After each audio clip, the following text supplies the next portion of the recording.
세모지 도서관 오디오북에 오신 걸 환영합니다. 오늘의 도서는 기드 모파상의 목걸이입니다. 재밌게 들어주세요. 그럼 책장을 펼치겠습니다. 그 소녀는 운명의 장난처럼 하급 공무원 집안에서 태어났지만 무척 예쁘고 매력적인 아가씨였다. 지참금도 물려받을 재산도 없었으며 돈 많고 이름난 남자에게 자신을 알리거나 이해받거나 사랑받아 결혼할 길도 전혀 없었다. 그래서 그녀는 문교부의 말단 공무원과 결혼하는 길을 택했다. 옷을 화려하게 차려입을 형편이 못되어 수수하게 입고 다녔지만 마치 높은 신분에서 쫓겨나기라도 한 것처럼 늘 불행해했다. 여자에게는 계급이나 서열이 따로 없고 미모와 우아함, 매력이 가문과 출신을 대신하기 때문이다. 타고난 눈치, 우아함을 알아보는 본능, 유연한 사고방식이 여자들의 유일한 신분 척도이며 흔히 평범한 집안의 여자들도 최고위층 귀부인들과 어깨를 나란히 하게 만들어준다. 마틸드는 자신이 세상의 모든 맛있는 음식과 사치를 누리기 위해 태어났다고 생각했기에 끊임없이 괴로워했다. 가난한 집, 칠이 벗겨진 벽, 낡은 의자, 흉측한 커튼을 볼 때마다 숨이 막혔다. 그녀와 같은 처지의 다른 여자들이라면 신경조차 쓰지 않았을 이 모든 것들이 그녀를 고문하고 분노케 했다. 허드레디를 해주는 어린 브르타뉴 출신 하녀의 모습을 볼 때면 절망적인 후회와 엉뚱한 환상에 빠지곤 했다. 그녀는 동양풍 테피스트리가 걸려있고 큼지막한 청동촛대가 불을 밝히는 고요한 대기실, 그리고 난로의 뜨거운 열기에 취해 커다란 안락 의자에서 졸고 있는 무릎바지 차림의 덩치 큰 두 하인을 상상했다. 오래된 비단으로 장식된 넓은 연회장, 값을 매길 수 없는 진귀한 골동품이 놓인 우아한 장식장, 그리고 오후 5시면 친한 친구들이나 모든 여자가 부러워하며 관심을 끌고 싶어하는 유명하고 인기 있는 남자들과 담소를 나누도록 꾸며진 아담하고 향기로운 응접실을 떠올렸다. 사흘째 깔아둔 식탁보가 덮인 둥근 식탁에 앉아 저녁을 먹을 때 맞은편에 앉은 남편이 수프 그릇 뚜껑을 열며 신이 나서 "야, 맛있는 수프네. 난 이것보다 맛있는 건 모르겠어." 라고 외칠 때면 그녀는 우아한 만찬과 반짝이는 은식기, 옛날 사람들과 요정의 숲을 날아다니는 신비로운 새들이 수놓아진 벽걸이 장식을 상상했다. 그리고 기가 막히게 아름다운 접시에 담겨 나오는 맛있는 요리들, 송어의 붉은 살이나 메추라기 날개 고기를 맛보며 알듯 말듯한 미소를 지은 채 귀 기울여 듣는 달콤한 찬사들을 떠올렸다. 그녀에게는 예쁜 드레스도 보석도 아무것도 없었다. 하지만 그녀는 오직 그런 것들만 사랑했다. 자신은 그런 것들을 누리기 위해 태어났다고 느꼈다. 사람들의 마음을 사로잡고 싶었고 부러움을 사고 싶었으며 매력적이고 인기 있는 여자가 되고 싶어 견딜 수가 없었다. 그녀에게는 수녀원 학교 시절에 사귄 부자 친구가 한 명 있었는데 그 집에 다녀오고 나면 너무나 우울해졌기 때문에 더 이상 만나러 가는 것조차 꺼렸다. 그러던 어느 날 저녁, 남편이 커다란 봉투를 손에 들고 의기양양한 표정으로 집에 돌아왔다. 자, 그가 말했다. 당신한테 줄 게 있어. 그녀는 재빨리 봉투를 뜯고 다음과 같은 문구가 적힌 초대장을 꺼냈다. 문교부 장관 조르주 랑포노와 부인은 1월 18일 월요일 저녁 문교부 청사에서 열리는 연회에 루아젤 부부가 참석해 주시기를 바랍니다. 남편은 아내가 기뻐할 줄 알았지만 그녀는 신경질을 내며 초대장을 탁자 위에 휙 던져버리고는 투덜거렸다. 이걸로 나보고 어쩌라는 거예요? 아니, 여보, 난 당신이 좋아할 줄 알았지. 당신은 통 외출을 안 하잖아. 이건 정말 엄청난 기회라고. 이걸 구하느라 얼마나 힘들었는지 몰라. 다들 가고 싶어 해서 아주 까다롭게 고르기 때문에 말단 직원들한테는 초대장이 거의 안 돌아오거든. 높은 분들은 죄다 올 거야. 그녀는 짜증이 잔뜩 난 눈으로 그를 쏘아보며 톡 쏘아붙였다. 그럼 내 등에 뭘 걸치고 가라는 거예요? 그는 거기까지는 미처 생각하지 못했다. 그가 더듬거렸다. 저기, 당신 극장 갈 때 입는 드레스 있잖아. 내 눈엔 아주 예뻐 보이던데. 그는 아내가 우는 것을 보고 당황해서 말을 멈췄다. 굵은 눈물 두 방울이 그녀의 눈가에서 입가로 천천히 흘러내리고 있었다. 왜 그래? 도대체 무슨 일이야? 그가 물었다. 그녀는 안간힘을 다해 슬픔을 꾹 누르고 눈물 젖은 뺨을 닦아내며 차분한 목소리로 대답했다. 아무것도 아니에요. 단지 입고 갈 드레스가 없어서 이 무도회에 갈 수 없다는 것뿐이에요. 이 초대장은 아내가 저보다 옷이 더 많은 다른 동료한테나 줘버리세요. 남편은 눈앞이 캄캄해졌다. 그가 다시 입을 열었다. 이봐, 마틸드, 생각해보자. 나중에 다른 때도 입을 수 있는 적당한 드레스, 아주 심플한 걸로 장만하려면 돈이 얼마나 들겠어. 그녀는 몇 초 동안 속으로 계산을 굴려보며 짠돌이 남편이 기겁하며 단칼에 거절하지 않을 만한 금액이 얼마일지 가늠해 보았다. 마침내 그녀가 머뭇거리며 대답했다.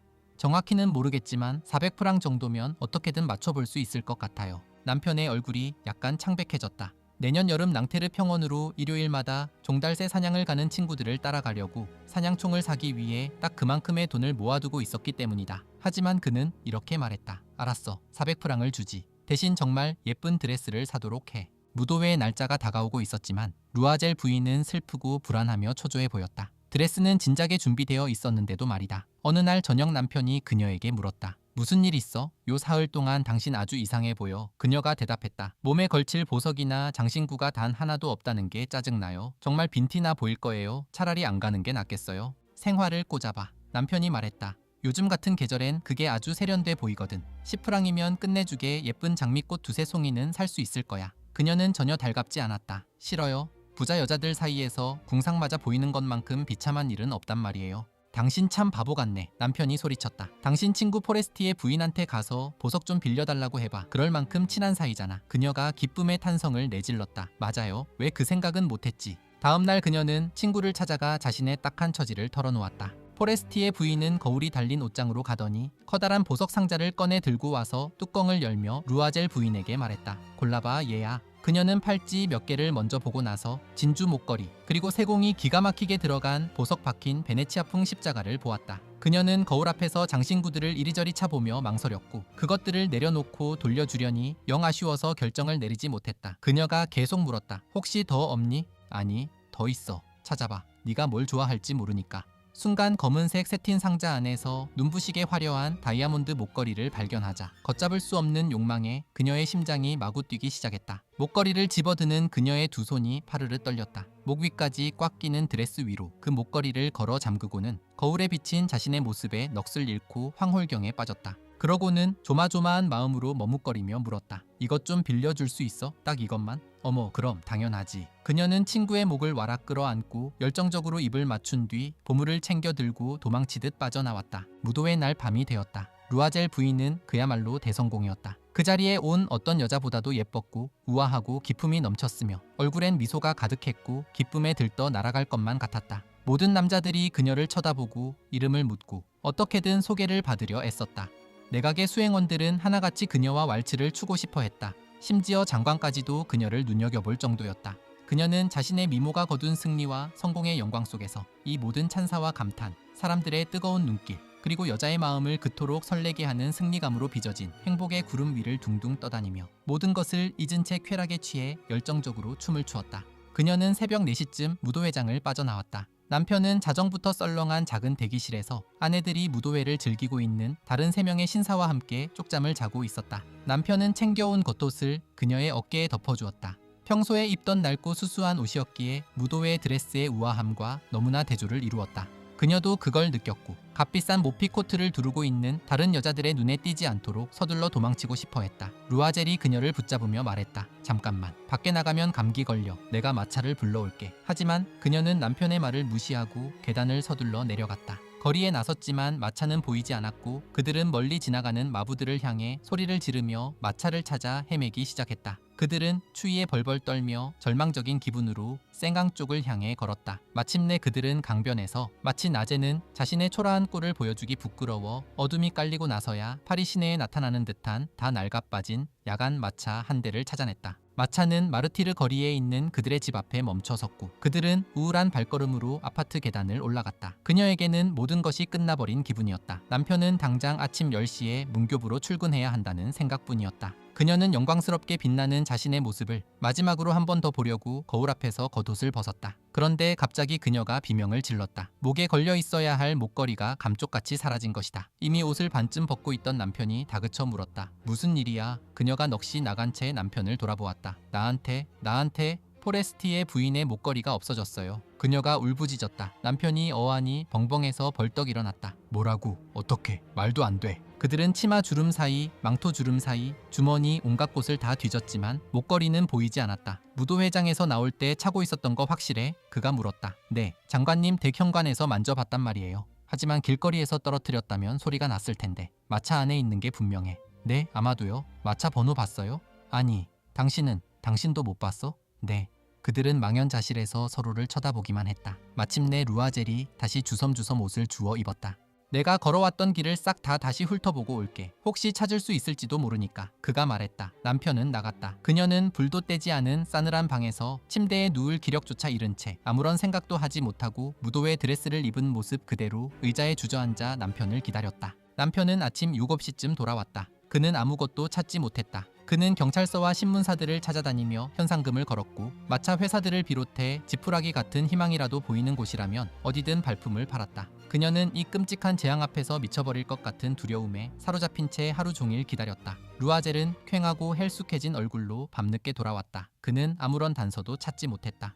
친구한테 편지를 써야겠어. 그가 말했다. 목걸이 고리가 망가져서 수리를 맡겼다고 말이야. 그러면 우리가 어떻게든 손을 써볼 시간을 벌 수 있을 거야. 그녀는 남편이 불러주는 대로 편지를 썼다. 일주일이 지나자 그들은 모든 희망을 내려놓았다. 그새 5년은 폭삭 늙어버린 듯한 루아젤이 입을 열었다. 어떻게든 똑같은 목걸이를 구해서 갚아줄 궁리를 해야겠소. 다음 날 그들은 목걸이가 들어있던 상자를 챙겨 들고 상자 안에 적힌 이름의 보석상을 찾아갔다. 보석상은 자신의 장부를 뒤적였다. 부인, 그 목걸이는 제가 판 게 아닙니다. 저는 그저 상자만 맞춰드린 것 같군요. 그러자 그들은 잃어버린 목걸이와 똑같이 생긴 것을 찾으려고 기억을 쥐어짜며 이 보석상 저 보석상을 전전했고 두 사람 모두 억장이 무너지고 속이 타들어가서 몸살이 날 지경이었다. 그러다 팔레 루아얄의 한 보석상에서 자신들이 잃어버린 것과 소름 돋게 똑같아 보이는 다이아몬드 목걸이를 찾아냈다. 가격은 4만 프랑이었는데 3만 6천 프랑까지 깎아줄 수 있다고 했다. 그래서 그들은 보석상에게 제발 3일 동안만 팔지 말고 기다려달라고 사정했다. 그리고 2월이 끝나기 전에 잃어버린 목걸이를 찾게 되면 보석상이 3만 4천 프랑에 도로 사들인다는 조건으로 거래를 맺었다. 루아젤에게는 아버지가 물려준 유산 1만 8천 프랑이 있었다. 나머지 돈은 빚을 낼 작정이었다. 그는 정말로 돈을 닥치는 대로 빌렸다. 이 사람에게 1천 프랑, 저 사람에게 500 프랑, 여기저기서 5루이, 3루이씩 긁어 모았다. 차용증을 써주고 파멸을 부르는 빚을 떠안고 악덕 고리대금업자부터 온갖 부류의 사채업자들에게 손을 벌렸다. 남은 평생을 저당 잡혔고 갚을 수 있을지 없을지조차 모르는 백지수표에 목숨을 걸고 서명했으며 앞으로 닥쳐올 고난과 자신을 짓누를 캄캄한 빈곤 그리고 온몸으로 겪어내야 할 육체적 고단함과 정신적 고통에 질겁하면서도 그는 보석상의 진열대에 3만 6천 프랑을 내려놓고 새 목걸이를 받아왔다. 루아젤 부인이 목걸이를 돌려주러 가자 포레스티의 부인은 쌩한 태도로 그녀에게 쏘아붙였다. 진작 돌려주지 그랬어. 나한테도 필요했을지 모르는데. 그녀는 루아젤 부인이 간담이 서늘할 정도로 걱정했던 것과는 달리 상자를 열어보지 않았다. 만약 그녀가 목걸이가 바뀐 걸 알아챘다면 속으로 무슨 생각을 하고 어떤 말을 내뱉었을까? 루아젤 부인을 도둑년이라고 생각하지 않았을까? 그날 이후로 루아젤 부인은 찢어지게 가난한 자들의 끔찍한 삶을 뼈저리게 알게 되었다. 하지만 그녀는 놀랍게도 억척스럽게 변해서 자신의 몫을 당당히 견뎌냈다. 그 어마어마한 빚은 어떻게든 갚아야만 했고 그녀는 기꺼이 갚을 작정이었다. 그들은 하녀를 내보냈고 집을 줄여서 지붕 및 다락방으로 이사했다. 그녀는 뼈가 부서지는 집안일과 진절이 나는 부엌일이 어떤 것인지 알게 되었다. 예쁜 손가락과 장밋빛 손톱이 다 망가지도록 기름때 낀 냄비와 프라이팬을 박박 문지르며 설거지를 했다. 때국물이 흐르는 옷가지와 셔츠, 행주를 득득 빨아 빨랫줄에 널었고 매일 아침 쓰레기를 길가에 내다 버리고 식수를 길어 나르며 층계참마다 멈춰서서 가쁜 숨을 몰아쉬었다. 그리고 평범한 아낙네 같은 옷차림으로 팔에 바구니를 낀 채 과일 가게, 식료품 가게, 정육점을 돌아다니며 악착같이 흥정을 했고 온갖 무시와 모욕을 참아내며 자신의 피 같은 돈을 일수 필사적으로 지켜냈다. 다달이 어떤 빚은 갚고 어떤 빚은 만기를 연장해가며 숨을 돌려야 했다. 남편은 저녁마다 상인들의 장부를 정리하는 투잡을 뛰었고 늦은 밤에는 1페이지당 오수를 받고 남의 글을 베껴 쓰는 부업을 수없이 했다. 이런 지옥 같은 생활은 10년이나 계속되었다. 10년이 지나자 그들은 사채의 살인적인 이자와 눈덩이처럼 불어난 복리 이자까지 포함해서 모든 것을 정말 남김없이 모든 것을 다 갚았다. 이제 루아젤 부인은 팍싹 늙어 보였다. 그녀는 찌든 가난 속에서 억척스럽고 드세고 거친 아줌마로 변해 있었다. 산발한 머리에 치마는 삐뚤어지게 입고 뻘겋게 튼 손을 한 채 그녀는 거칠게 물을 끼얹어 바닥을 북북 닦으며 악다구니를 썼다. 하지만 이따금 남편이 출근하고 없을 때면 창가에 홀로 앉아 자신이 그토록 눈부시게 아름다웠고 쏟아지는 찬사를 받았던 아주 오래전 그 꿈 같았던 저녁의 무도회를 떠올리곤 했다. 만약 그때 그 목걸이를 잃어버리지 않았더라면 그녀의 인생은 어떻게 되었을까? 누가 알겠는가? 대체 누가 알겠는가? 인생이란 참으로 알 수 없고 변덕스러운 것이다. 사람을 살리기도 하고 시궁창에 처박기도 하는 데에는 정말이지 아주 사소한 것 하나면 충분하다. 그러던 어느 일요일, 일주일의 고된 노동을 달래기 위해 샹젤리제 거리로 산책을 나갔던 그녀는 우연히 아이 손을 잡고 걸어가는 한 여자를 보게 되었다. 그녀는 여전히 젊고 아름다우며 변함없이 매력적인 포레스티의 부인이었다.